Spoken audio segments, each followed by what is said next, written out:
Paano kayo unang nagkaigihan ng itong lalaking to? Paano nag-umpisa? Ayan, paano nag-umpisa? Nag-umpisa yun nung nagpasama akong bumili ng computer. Talaga? Ba't nagpasama ka sa kanya? Wala akong kasama eh. Mabigat ng computer. Nagpaalam kayo sa asawa niya? Hindi po. Kasing sila nung panahon na yun, hiwalay. Hiwalay. Oo. Opo. Saan kayo bumili? Gilmore. Opo. Hey. Di ba nasalubong si Caboray doon? Hindi nga eh.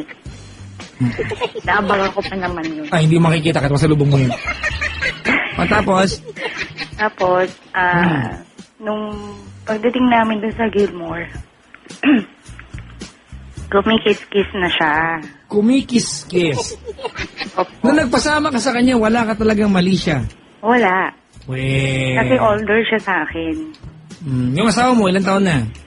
Matanda na rin. Ilang taon na? 60 plus? Ayot itong lalaking to. 40 plus. Lupit mo, te. Nakabuisit ka. Anong kinikis-kis niya sa'yo? Humahalik-halik na siya. Bakit mo pinababayaan? Hindi. Kasi Yung pinabayaan? Hindi, parang nandun yun Siyempre sa- kung ayaw mo, di ba? Kung ayaw mo, unang attempt pa lang, ayaw mo. Ayoko talaga. Bakit Gusto lang natuloy? talaga mapilit. Gusto Oh. lang yung mapilit. Tapos? Tapos, nung pagdating namin dito sa bahay, nung pagkalapang ng computer, kala ko lalabas na siya. Hindi pa pala. Anong ginawa niya? Nag-stay pa siya. Bakit daw? Sabi ko, bakit? Tutulungan niya rin ako mag-assemble ng computer. Siyempre, mahirap i-assemble yan, di ba? Sabi Ako, hindi ko alam gawin yan. Si Pendaplex gumagawa para sa akin yan. Tapos? Tapos sabi ko, hindi, ako na. Ganon. Hanggang sa nagagawa kayo ng kordon. Hindi. Hindi. Nag-invento ako. Tapos, bumaba ako. So, pagbaba ko, sumunod siya. Oops, teka lang, may nag-text. I-describe daw yung ating caller. Wait lang ha, i-describe ko yung caller natin sa inyo mga kaibigan. Okay lang ba sa'yo? Sige. Sa aking larawang pinagmamasdan mga kaibigan, ang ating caller po ay nakatayo po sa isang swimming pool. Siya po ay nakatayo sa tubig na ang lalim ay hanggang ilalim ng kanyang bra. Alam niyo na kung ano ang ginagawa ng bra doon sa part na yun. Ang kaibigan, siya po ay wet Para look. naman nasa karera. Ano ba? Wet look po ito mga kapatid. Siya po ay hindi ko alam kung lalangoy o may sinasapo sa unahan niya. Ang ating caller mga kaibigan mula po sa scale ng 1 hanggang 10 mga kapatid. Pagalit. Ano? Scale po ng 1 to 10 mga kaibigan. 10 po ang pinakasalahat na mga Mga kapatid, siya po ay merong gradong 7. Ayon po sa ating pagkasaliksik mga kaibigan, ang lalaking kalaguy niya ngayon ay tisoy. Matangos po ang ilong, kitang-kita. Hindi ito, sino to? Iba pa yan. Iba pa, kampusa ka na! Ang dami! Ilan ang kinakalaguyo mo ngayon? Bali yan yung latest. Kamu nakalala to? Yung bata. Ilan taon to? 20 plus? Ito yung katimbati, napakalandi mo. 24. Haba Ayun. na yung hair ko, ano ka ba? Ay hindi, iba yan. Malandi ka, iba yung mahabang hair. Ang asim ko. Asan itong picture nyo, may bundok sa likuran? Anong bundok? Itong highway, itong batang kamo. Sa Bicol. Nagawa nyo doon? Nung Christmas yan. Bakasyon. Grabe ka, te. Kayo pa rin yung lalaking to ngayon? Yung bata? Oo? Oo. At kayo pa rin kapitbahay mo? No. Ha? Nung Kapitbahay mo kayo pa rin? wala na. Medyo nagkikita na lang kami palagi ngayon sa labas kasi nagka-bookingan na eh. Kaya, te, kaya, no? Ikaw ba nahiya? Ha? Niya. Sobra. O, anong balak mong gawin sa buhay? Ako? Si Ceylon, masakit yan eh. Hindi ikaw. Wala naman talagang kinalaman to sa'yo eh. Ano ka ba? Magtitino. Magtitino. Opo. Ayun po mga kaibigan, sa ating report mga kapatid, ang ating caller po ay nagbabagong buhay na pero may asawang tao ito, meron pa siyang kalaguyong mas bala sa kanya. Napagkanaman po ko ng ating source mga kaibigan na nagpunta po ang ating caller sa Bicol kasama ang kanyang tisoy at napakagwapo ha. Talaga? Gwapo.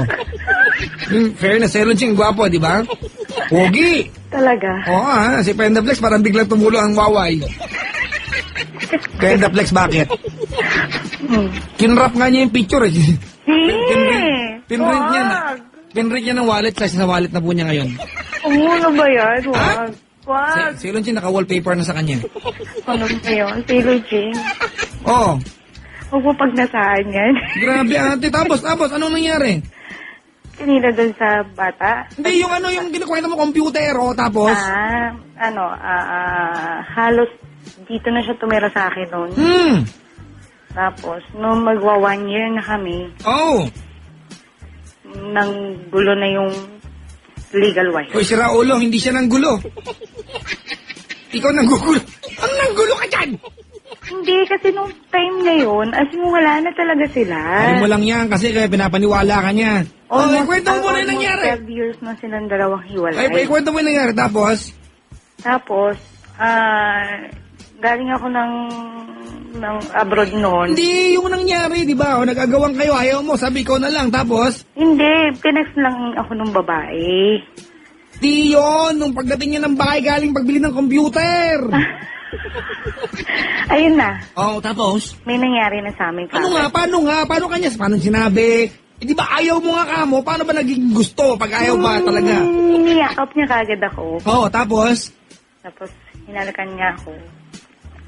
As in, pinag-init niya ako ng bonggang-bongga. Pumayag ka? Paano hinalikan ka niya? Hindi ka man lang lumaban? Magpahuya! Sabi ko, what? Hindi naman kasama sa pag-i-install Ay, ng sabi ko, computer what? na mag-upload ka sa akin ngayon.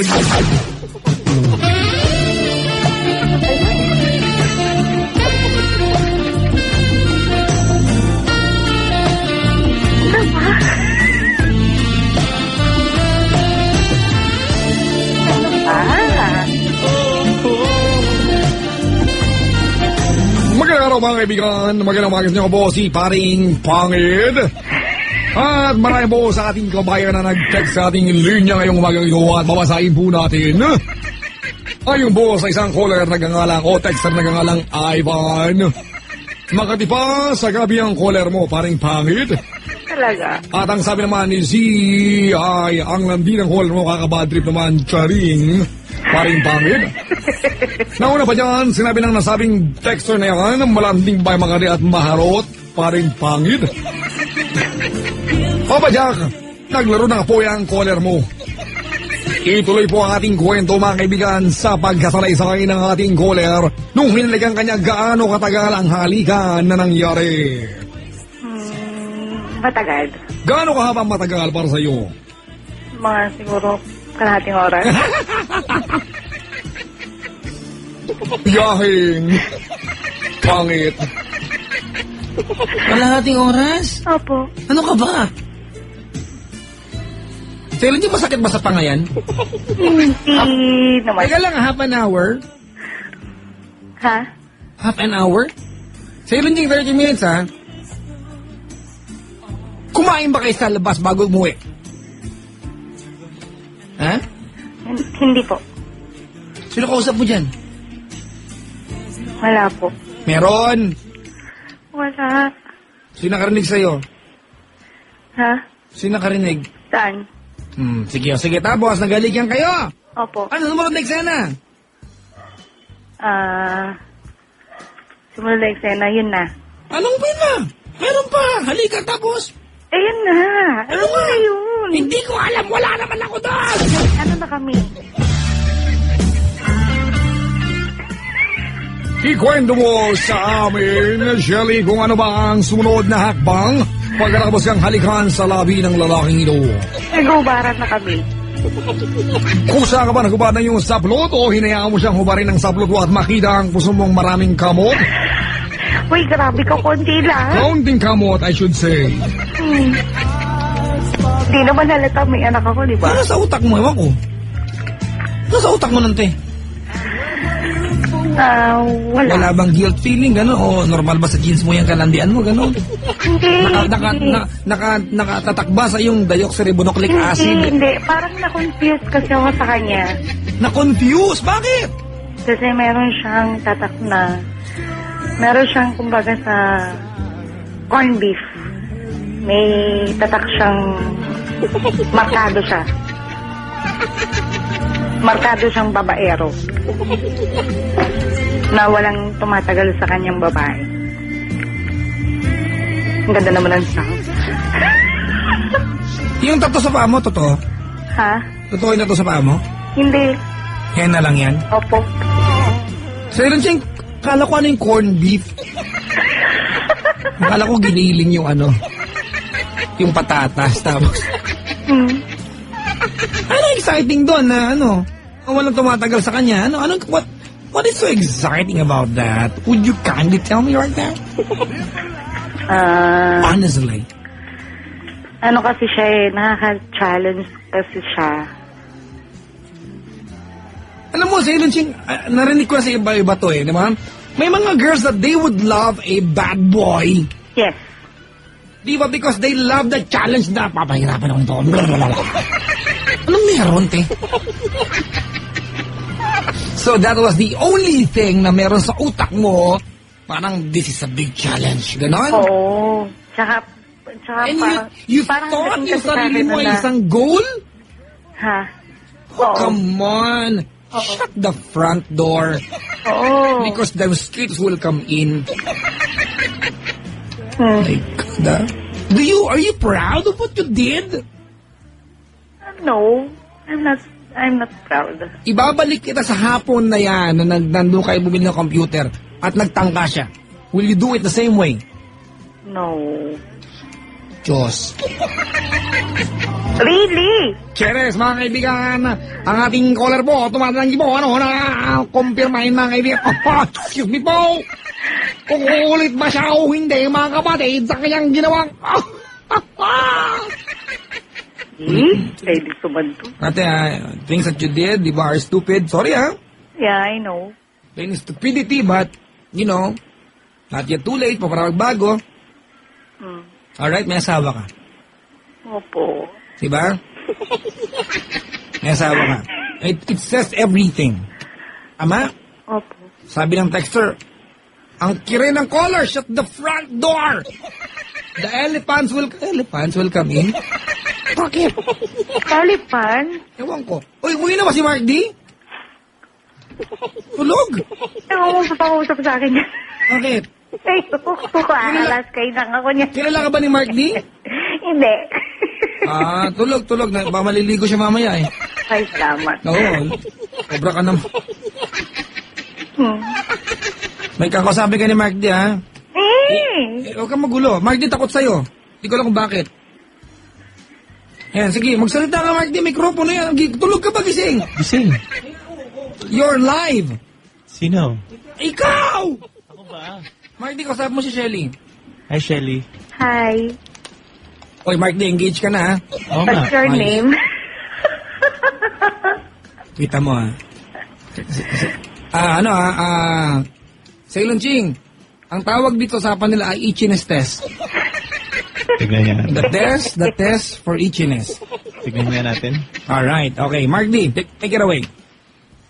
Ayun. Ang ganda ng kwento mo kanina. Nakikinig ka ba? Kasi, Oo naman. Mark D, naisip ko lang, computer Kala ko pa natutulog ka. computer ang pinag-uusapan, Oo, yung mga tipong, syempre, ikaw. Naisip ko nga kanina, buti hindi ako yung nagbuhat. Malamang, hindi ka nasagot ng oo nung proposal mo. Lap-lap ka sa akin. Ay, hindi, tatakbo ko. O paano takpo? Palapit, palayo. Palayo. Kaya sige nga, mapabibigay mo si Mark D kasi amazing to. Talaga yan, ha? Sige, Mark D, sige, usap kayo. Pero nakita ko yung picture niyan pa, Jack. Sabi nga ni Joyce eh. Oo. May ibang Joyce Jimenez Angulo eh. Kasi nakita ko agad yung nasa swimming pool. No, huwag mo nang sabihin niya, may nakalutang eh. Ah, Hindi siya malulunod, inflated siya. yung baby.